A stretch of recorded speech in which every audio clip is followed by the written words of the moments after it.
The Federal Reserve is manufacturing an altcoin cycle. Yes, Jerome Powell probably has a fat bag of cryptocurrency, and although this is a bold statement, I am going to back this up with absurd evidence and leave no rock unturned.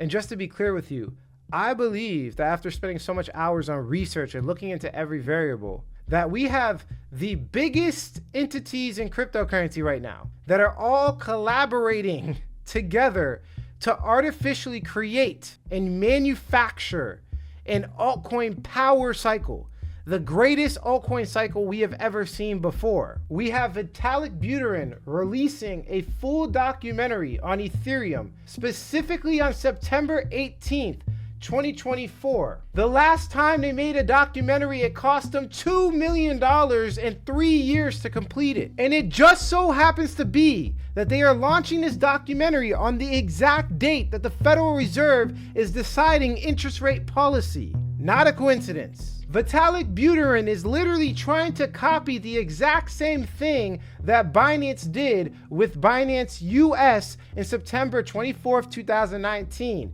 They launched Binance US in the United States to capitalize on the fact that the Federal Reserve, for the first time in a very long time, decreased interest rates. This exact moment is when the Federal Reserve decreased interest rates, and it happens to be that Binance US was created. And according to Polymarket, it's almost 100% guaranteed that they are going to decrease interest rates in the next couple of days. And just to put the cherry on top, $14 to $16 billion is being given back to the people that lost money to FTX exchange. And they're not giving cryptocurrency back, they're gonna be paid back in cash. So this is buy-side liquidity that could potentially enter into the crypto market literally next month. The stars are aligning for an altcoin cycle, and if you don't believe me, you don't have to believe me, because what I'm going to show you will be undeniable proof. In this video, I'm going to be showing you exactly how the elite is colluding to manufacture an altcoin cycle, and I'm going to be giving you guys charts and evidence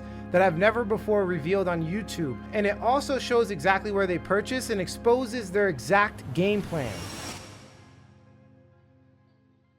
So this chart right here pretty much exposes everything. You want to pay attention, because this is going to get very detailed and it's a little difficult to understand. Watch the video a couple times if you have to.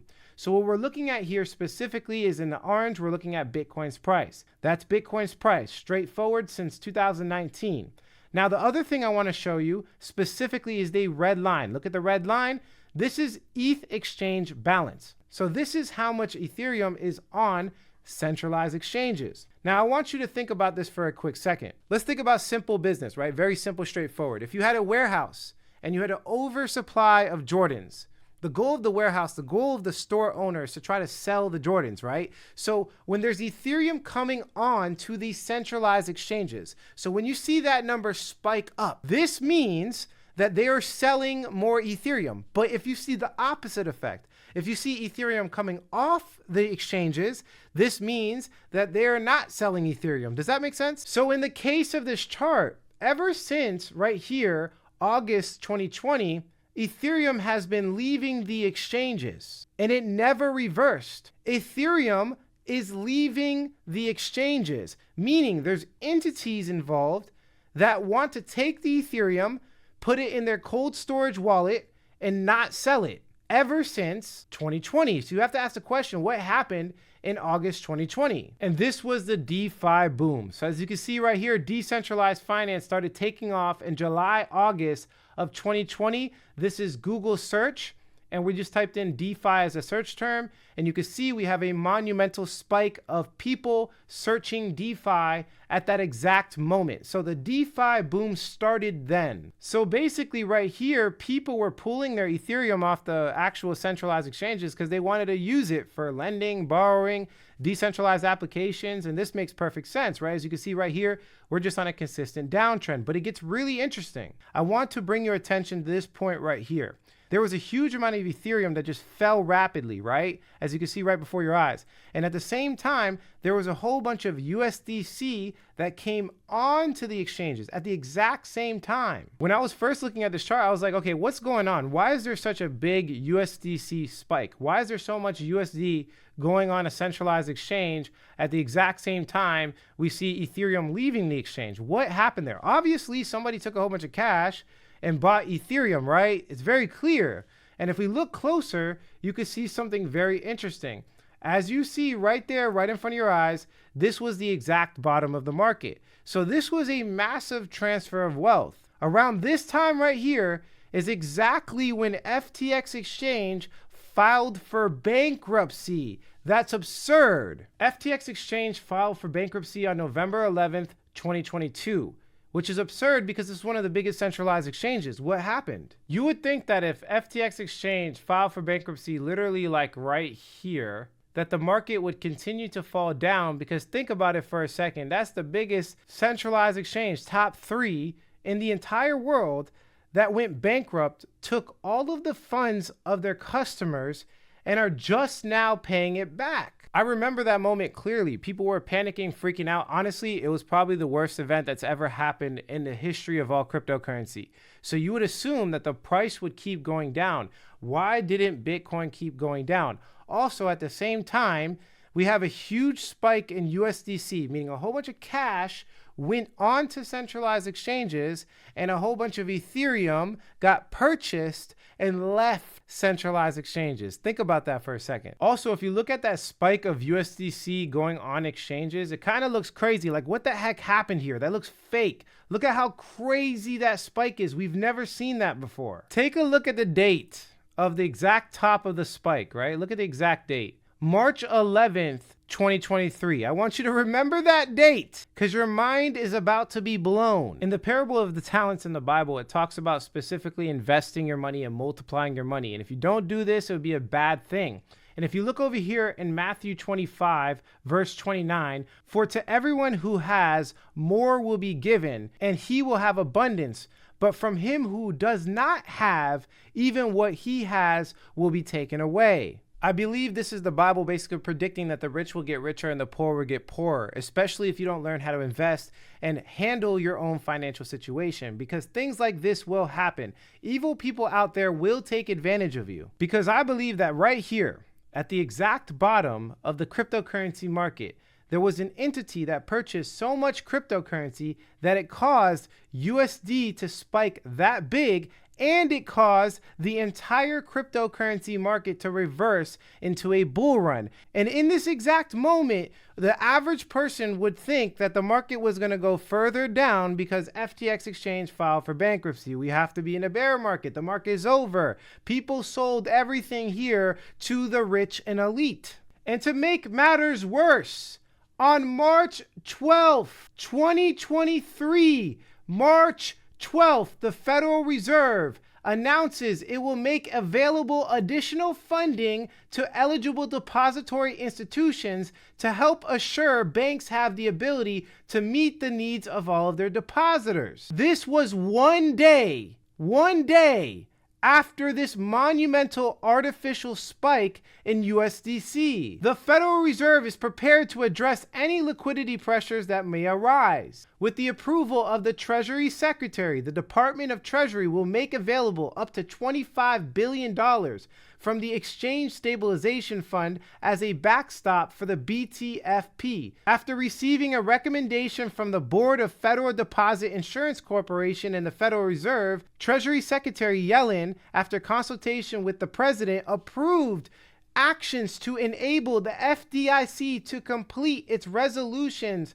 of Silicon Valley Bank and Signature Bank in a manner that fully protects all depositors, both insured and uninsured. Although it wasn't directly linked, there was a lot of people from Silicon Valley Bank that had huge investments into FTX Exchange. There was a massive bank run and contagion that caused other banks to collapse as well. I personally believe that FTX exchange collapsing caused all these other banks and centralized exchanges to collapse as well. It was a domino effect, and the Federal Reserve bailed out and printed $25 billion for Silicon Valley Bank. As you can see right here, Treasury Secretary Yellen, after consultation with the president, approved actions to enable FDIC to complete its resolutions of Silicon Valley Bank and Signature Bank. Look at the exact date. This is March 12th, 2023. Look at it. And at the same exact time, we have a massive spike on March 11th, 2023. Boom.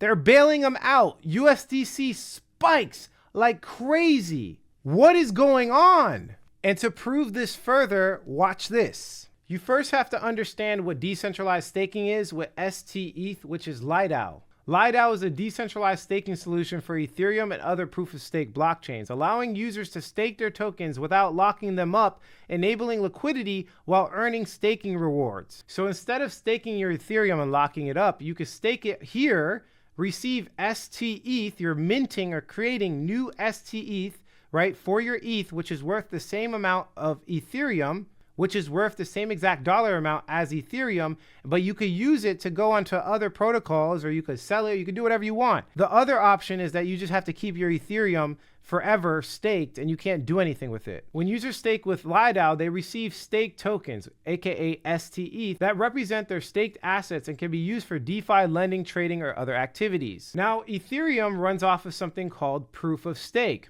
This is a method used to verify cryptocurrency transactions and create new blocks on a blockchain. It's basically a consensus mechanism that's different from Bitcoin's consensus mechanism, which is proof of work. So if you stake Ethereum through proof of stake, not only do you get rewards and emissions, but you also get voting power. It's similar to like a government, for example. Instead of having politicians that vote, if you have the largest amount of Ethereum, you get the most voting power. So there's a whole bunch of guys out there with a whole bunch of Ethereum that's voting on policies to change the entire Ethereum network.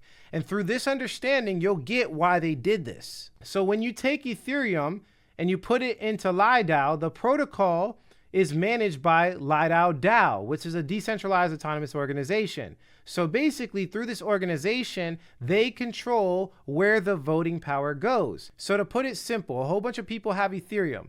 They want to stake it and get yield, but they don't want to lock it up. So they go to Lido and they put the Ethereum on there. But they also don't want to lose their voting power. So that voting power goes to Lido's decentralized autonomous organization. So in this DAO, they control where that voting actually happens. And this is how policy is changed on Ethereum. This is how pretty much everything is implemented through this voting power. So they essentially have control over the network. The person with the biggest stack, with the most Ethereum, has control to say how Ethereum is developed and how it's not developed. And as you can see from the liquidity, it's no joke. There's $23.522 billion worth of liquidity. There is no other platform, no other chain that has more money in it. So Lido's decentralized autonomous organization, they have a lot of power and voting power over the entire Ethereum network. They can essentially choose what happens to the Ethereum network. So if we look at STETH circulating supply, so this is basically this Lido staked ether being minted and created, right? Because you could only create it if you give it ETH. So you give it ETH, it creates STETH. And you can see that the circulating supply continues to go up. But there's these two really weird events, one right here and one right here. This doesn't look normal. The amount of money in these two scenarios is billions of dollars. And look at how quickly it spikes up.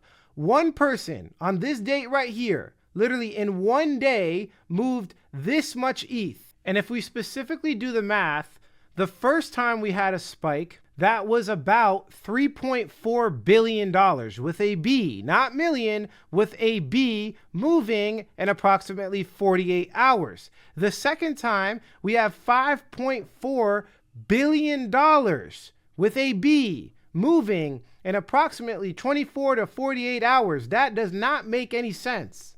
Just to give you an example of how crazy that is, in the first quarter of 2024, we had $12.1 billion worth of inflow to the Bitcoin spot ETF. So roughly the same amount of money in such a short period of time. This is clearly one entity minting and creating a whole bunch of STETH. Who staked this much STETH? That is billions. Who has the money to do that? Who wants to control Ethereum? And as you can see, again, USDC on the same exact period of time, unfortunately, right here, March 11th, March 12th, we have a major spike in USDC. We have a major spike in STETH to control the Ethereum network. And this is the exact time period we had Silicon Valley Bank get bailed out by who? You guessed it. The Federal Reserve. The Federal Reserve bailed out Silicon Valley Bank, and billions of those dollars somehow made it into USDC. Then they purchased Ethereum and staked it on STETH, which is Lido, to control the decentralized autonomous organization that has control over the Ethereum network. And if you think we're done, we are not even close to done yet. What I'm about to reveal is more evidence and collusions from the biggest entities on the face of the planet in cryptocurrency that are all working together to make this altcoin cycle rally. And if you want to make money, I highly suggest you watch the video over if you have to understand it, share it with a friend, and take notes. It's about to get real. The first thing you have to understand is that cryptocurrency price is made. It's not random. It's not guessing. There are entities with a lot of money, people with billions of dollars that run marketing campaigns, and people buy because of the marketing campaigns. They start virality, they start narratives, they put money behind something and people buy it. It's as simple as that. They run a marketing campaign. I know a lot of people on the internet, they talk about technical analysis and they draw all these lines, but there's a person that actually starts the price action. There's actual entities that run marketing campaigns and the price follows after their efforts as a marketer. I want you to think about Jordan selling shoes or anyone selling anything. They run paid advertising campaigns and then a whole bunch of people get interested in the product and start buying it, right? That's how it works. It's the same exact thing for cryptocurrencies, and I'm going to prove that to you. Here's a really, really good example for Binance. As you can see right here, at the exact time that Bitcoin's price started to take off, we have Binance launching their most popular video. Now, it wasn't a really cool video. It was simply a paid advertising campaign. Let me show you. This was the video. And as you can see right there, almost 11 million views. You can see the exact date if you want to do this yourself and understand it for yourself. But this is obviously not an organically viral video. This was a paid advertising campaign. Look.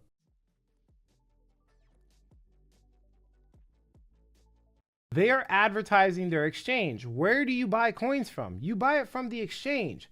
And it just so happens to be that as soon as they start launching this advertising campaign, Bitcoin goes up in price almost immediately. Look at the timing of this advertising campaign. Look at right there, October 1st. Look, right before your eyes, Bitcoin takes off. Now this should look very familiar to you. This is Bitcoin's price, and this was the bear market last cycle. This is where FTX Exchange filed for bankruptcy. We just went over it. We just looked at this price on a different chart, but now we're looking at it in the perspective of marketing campaigns.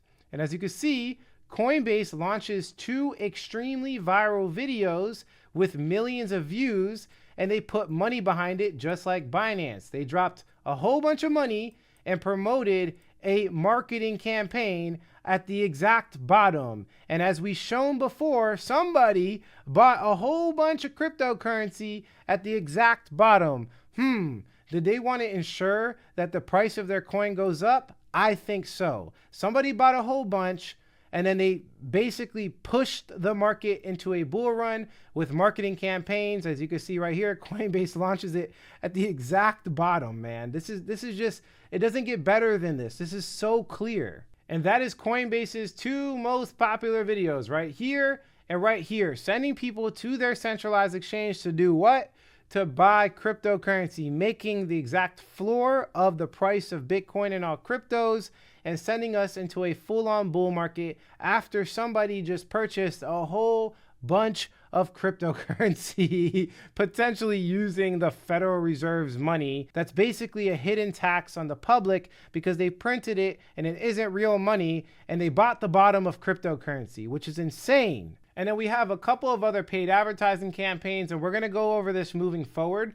But right now, it's not going to make sense. This will start to make sense very soon. Let me explain something else. So the Federal Reserve is going to make an interest rate decision in the next couple of days. It's specifically September 17th and then 18th is when we get the exact numbers. So on the 18th, we get the exact numbers. Now, I showed you guys before that Vitalik Buterin is launching a documentary on September 18th, right there, like the perfect time, right? Trying to take advantage of the Federal Reserve's decision. This isn't the first time this has happened. Binance also tried to do the same exact thing. As you can see right here, Binance US launched. So they launched the entire Binance US entity. It's a whole separate business. Binance is the brand, but they launched Binance US exactly right here. Now, the significance of that is if you look at the pink here. So the pink is when the Federal Reserve decreased interest rates. So the pinks and reds are them decreasing interest rates. The green is them increasing interest rates, and the yellow or light yellow is them doing nothing with interest rate policy. So you can see literally the last time this happened right here with the Federal Reserve, which it doesn't happen often. The last time before this was 2008. So this never happens. As soon as the Federal Reserve decreases interest rates right here, Binance launches a centralized exchange to capitalize on the liquidity from the United States. And you could see Vitalik Buterin thinks that the Federal Reserve is going to drop interest rates. And it kind of makes sense because if you look at Polymarket is predicting that there's literally a 2% chance that no change happens. They all think that interest rates are dropping. So they're trying to time the actual documentary to take advantage, just like Binance did, of the liquidity. They're literally trying to time the market, not only with marketing campaigns, but they're also trying to time it with the Federal Reserve and take advantage of all of that liquidity. And like I explained to you guys over and over again, it's true. People time things and they make markets. For example, what we're looking at here is Bitcoin dominance. So this is the dominance of Bitcoin over the entire market. So to just give you a simple explanation, when this chart drops, that means Bitcoin is losing dominance and altcoins are flourishing. This is commonly used for altcoin cycles to see exactly when altcoin cycles happen. Now, I made the claim that people are colluding to create an altcoin cycle. And you can see that this has happened in the past. Right here, you can see that Elon Musk went on a tweeting spree about Dogecoin, and it caused the Bitcoin dominance to drop and send us in a full altcoin cycle. As you can see right there, it was manufactured. It wasn't random. There was entities involved in making the price of altcoins go up. There were people that made that happen. They're called market makers, marketers, whatever you want to call it. People do it. This is a common thing in cryptocurrency. And it's even more in cryptocurrency because of how small the market is. It's manipulated by people's opinions. People are just talking on the internet. The price of these coins go flying. You guys should know this by now. So Vitalik Buterin is trying to time, as you can see here, the interest rates, because he thinks that they're going to drop interest rates. He thinks that the liquidity is going to come in and it's going to send all altcoins up into a bull run. He's trying to literally put a documentary out, which costs so much money, has so much resources behind it, so much time behind a documentary. It's not a regular video. These things take a lot of time. At the exact same day, guys, September 18th. But here is where I think he went wrong. The first thing you have to understand is that the Federal Reserve hardly ever prints money. I know people want it to happen. I know people are predicting that. But if you look at the history of when they printed money, this is not a common occurrence. Write it down. They never print money unless there's an emergency event. And I'm going to prove that since the year 2000. But first, let's look at Bitcoin's price. And this chart needs to be understood. I've made a couple videos on it. You need to understand this now. So if you have to take your time, watch the video again to understand it, please do this. So what I did is I've made these white events. I also made these yellow, green, and red. So very simply put, the green is when they increased interest rates. So they basically made it more expensive to borrow money. So if the interest is at 7%, that's more expensive than 1%, right? So if you wanted to borrow money, wouldn't you want to borrow it at 1% interest, not 7% interest? Correct. So when they increase interest rates, they're making it more expensive to borrow. So people are taking out less loans, meaning there's less liquidity in the market. So people assume that because there's less liquidity in the market, that the market's going to fall. Risk on assets are going to fall. This is not the case. Now, what we're looking at is Bitcoin's price, but let me show you the S&P 500. Let me show you the stock market so you can see what goes on with interest rates. This is the S&P 500, which is an index of the biggest stocks on the face of the planet in the United States. And you can see that there's only been 3 times it's been red. This is when they printed. Let me be clear. I'm going to say it one more time. You can look it up for yourself. You can Google the dates for yourself. You can look it up. If you don't believe me, just look it up for yourself. These 3 times are the only times they ever printed. So they printed over here. Look it up. In January of 2001, they printed over here. In September of 2007, and they printed over here. First in September 2019, and then COVID, right? That's the only times they've printed since the year 2000. And I think 2000 is important because that's when the internet was created. That's the data that's more relevant to us. So if these are the only 3 times they printed, you have to analyze and see the reasons why they printed in those 3 times, and then relate it to what's currently happening right now. And as you see, every single time we had a monumental fall in all risk on assets, on all the stocks. It was market crashes, guys. Look at these crashes. Big crashes. This is COVID. Everybody knows what happened to COVID. Huge crash. So why did they print? Well, if you notice, they're printing to stimulate the economy to remedy or fix the massive financial crisis. There's a massive financial crisis. They print money to fix it. Massive financial crisis. They print money to fix it. Massive financial crisis. They print money to fix it. So as you can see right here, again, this is the dot-com boom. The big bubble that everybody talks about, bubble pops, they print money to fix it. Right here, 2008 market crash, right? 2008 housing market crash, they print money to fix it. You come over here, we have COVID, everybody's panicking, market crashes, they print money to fix it. So the question you have to ask right now is, are we in a situation of financial crisis? Let's ask ourselves that. Well, let's look at the price of these assets. We are at all-time high. There is no asset market crash crisis. We are not in mayhem mode at all. Zero, nothing. There is nothing bad about this chart. If anything, it's phenomenal. The price of assets are higher than it ever was. So as you can see right here, inflation's at 2.5%. The whole point of the Federal Reserve is try to keep it at 2%.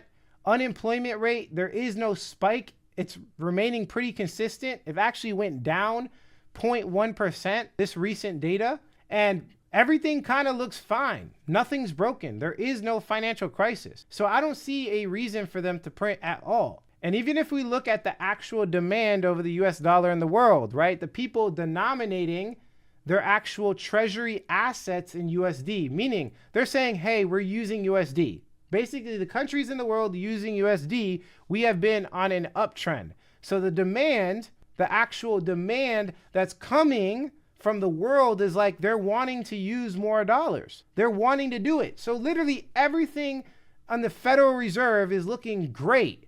Why would they scare the market by decreasing interest rates when every single time they decrease interest rates, we had a financial crisis? It doesn't make sense. People making things up out of thin air. Unemployment is pretty much the exact same. Everything's the exact same, and asset prices are sky high. Everyone's happy. Why would they change now? Why would they change when, again, this should be clear, every single time it was to fix a financial crisis? They printed to fix financial crises, guys. Go look up the data for yourself. That's the only time they usually print since the year 2000. Why would they do it again? For no reason. It doesn't make sense. The internet will lie to you. The internet will lie to you. So for me, in my head, although people do want the printing to happen, I don't think it's going to happen. What I think is going to happen is they're going to do nothing. They're going to do nothing. They're going to keep interest rates the same, which is actually extremely bullish, as you can see from history. We are in a bull run. This is phenomenal for us. Look at this time period right here. They increased interest rates and then they did nothing. This time period was mad bullish. This was super bullish. Look at this time period right here. They increased interest rates and then did nothing. This was pretty bullish, right? It was only until we saw them decrease interest rates where we had the fall. Look at right here. They were I remember everybody was like, the market's going to dump. And it did dump a little bit. They're like, the market's going to dump. The market's going to dump. Increasing interest rates and doing nothing. By the way, this is supposed to be like over here. Increasing interest rates, doing nothing. Increasing interest rates, doing nothing, right? Full on bull market. So I don't know why people are so scared, but we've been doing pretty good with all risk on assets. And I believe it's going to continue in that direction. Couple that with the fact that we have, of course, November and December, we have elections coming up, and usually they'll want to crash the market before elections and freak everybody out. I don't think they want to do that. Also, I believe it's very lucrative for pretty much every business around Christmas time and Black Friday. These are historically really good months for all risk on assets and pretty much every business. People start buying a whole bunch of stuff, sending these stock market prices to the moon. And of course, the same thing for cryptocurrency. So personally, again, I'm just going to be clear with you guys. I think the bull market continues. I don't think there is any decrease in interest rates. And this is obviously a bold prediction, considering the fact that the Polygon market thinks that they're going to guaranteed decrease interest rates. And I'm standing on my data and evidence. I'm going to stand on the facts. And now this is where it gets really interesting. Watch this. June 20th, 2024, I told you I was going to talk about the other marketing campaigns, like these two specific marketing campaigns. As you can see from the previous marketing campaigns, if you purchase cryptocurrency, every time they've made a paid advertising campaign from Binance or Coinbase, you would have made a lot of money. So right now, recently, they just ran marketing campaigns. Binance ran a huge video, and so did Coinbase. Let's look at the videos. So this is the first video. This was exactly 1 month ago. Binance hits 1 million subscribers. Obviously not viral, not organically viral. This is a paid advertising. Literally just trying to say they hit 1 million subscribers. Now this one's kind of interesting from Coinbase. Again, launched about 2 months ago. This was very recent. This one is actually extremely interesting, and it adds to our story to understand what's going on with the market dynamics. Let's play it. Crypto. With Coinbase Wallet, sending USDC is as quick as sending a text, and it's completely free. If it only came with you just cooking. Now, a couple things to draw. The first thing is that he said Coinbase Wallet. So he didn't say Coinbase, he said Coinbase Wallet. In my opinion, this is actually a promo for Base, which is the layer 2 created by Coinbase. And it's very specific because they want people to use the Base specific ecosystem to do something called payment remittances. This was clearly a target towards Mexican Americans looking to send money to Mexico. Very, very clear, right? Telling them that they could do it for cheaper if they use Base. So you have to think about the motives of Coinbase and the Base ecosystem. What are they doing, right? Well, they're trying to target the payment remittances market. They're essentially targeting the market of United States dollar demand. They're thinking that for some reason, people in Mexico are going to demand United States dollars. Why? Why do they think that people are going to do that? So much that they put a paid marketing campaign for 1.5 million views and target a very specific market. Here's what I think. I believe that the United States dollar demand is going to continue to increase. The amount of people using the United States dollar will increase, and they're anticipating that the same way CZ of Binance tried to capitalize on the decreased interest rates. I think this is the winner marketing campaign. This one is strategically targeted for the exact thing that they are looking for to grow their business. And this is exactly why I created this chart right here. The reason why I created this chart is because it shows claims denominated in USD by quarter. So this is from 2000, the amount of times we actually had people claim to use the United States dollar. What does that mean? As you can see right here, this is allocated reserves. Here's the amount of the whole world that use the Japanese yen, the amount of the whole world that use the pounds and the Australian dollars. Here's the numbers you're looking for. This is the demand. This is, to me, is considered demand, right? The demand for the United States dollar right here. As you can see, currency composition of official foreign exchange reserves. So this is the total foreign exchange reserves and exactly how they've been allocated. And what I did is I took this number and I put it on a price chart so you can see it very clearly. And as you can see, usually it doesn't go down. For some reason over here in Q1 of 2022, it went down. And I looked into this briefly, and this would probably be talked about in the next video. But really, like, it hardly ever goes down. It always goes up. So I guess what you could say, the conclusion I can draw from this is that the demand for the United States dollars is definitely increasing. Coinbase thinks that, and they're targeting a very specific niche market audience, which is people they think are going to start demanding United States dollars, and they're trying to capitalize on that by getting them over to the layer 2 called Base, getting them over to the blockchain to use this blockchain instead of using a bank or Swift or something like that. So I'm going to do the best of my ability, and excuse me if I miss some things, but I'm going to do the best of my ability to sum this up, okay? It's very simple. I believe that the Federal Reserve is not going to decrease interest rates. They're not going to do it. They're going to keep it the same. Now, that's not a bad thing. I know the market says it's a bad thing. Trust me, I know. Every economist, I looked it all up. I understand what they think. They think that just because they decrease interest rates, more liquidity in the market, more people taking loans, price increase. But that's not the case what the data says. The data says that when they decrease interest rates, usually it's to remedy an emergency. They're trying to basically fix an emergency. And I've showed you the data. So I don't think they're going to do anything with interest rates at all. And this also means that there's an increase of demand for the United States dollar.